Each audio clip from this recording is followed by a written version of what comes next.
Envy and Gratitude, Melanie Klein, audiobook, Part 6.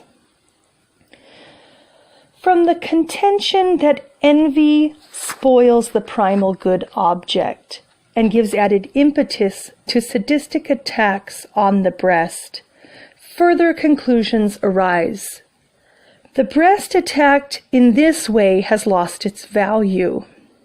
It has become bad by being bitten up and poisoned by urine and feces. Excessive envy increases the intensity of such attacks and their duration, and thus makes it more difficult for the infant to regain the lost good object.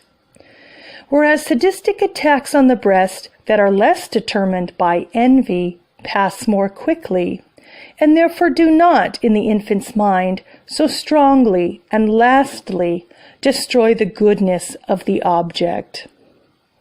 The breast that returns and can be enjoyed is felt as an evidence that it is not injured and that it is still good. The fact that envy spoils the capacity for enjoyment explains to some extent why envy is so persistent. For it is enjoyment and the gratitude to which it gives rise that mitigate destructive impulses, envy, and greed.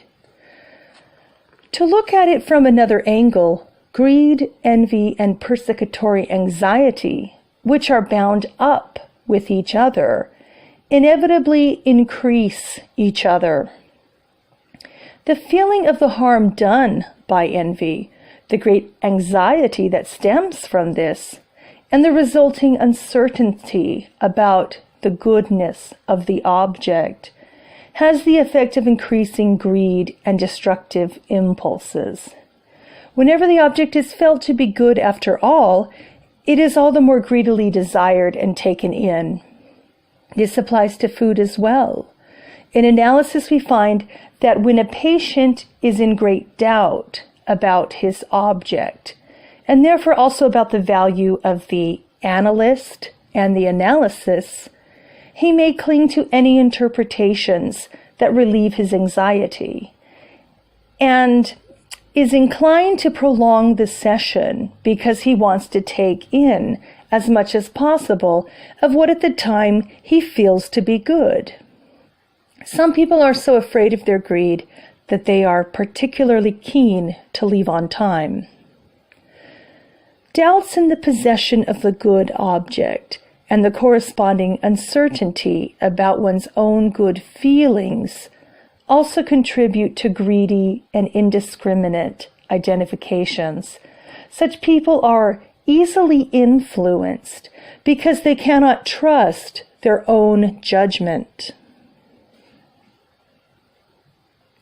In contrast with the infant who, owing to his envy, has been unable to build up securely a good internal object, a child with a strong capacity for love and gratitude has a deep-rooted relation with a good object and can, without being fundamentally damaged, withstand temporary states of envy, hatred, and grievance, which arise even in children who are loved and well-mothered.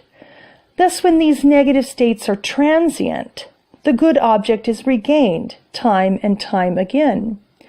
This is an essential factor in establishing it and in laying the foundation of stability and a strong ego. In the course of development, the relation to the mother's breast becomes the foundation for devotion to people, values, and causes, and thus some of the love which was originally experienced for the primal object is absorbed. One major derivative of the capacity for love is the feeling of gratitude. Gratitude is essential in building up the relation to the good object and underlies also the appreciation of goodness in others and in oneself. Gratitude is rooted in the emotions and attitudes that arise in the earliest stage of infancy, when for the baby the mother is the one and only object. I have referred to this early bond as the basis for all later relations with one loved person.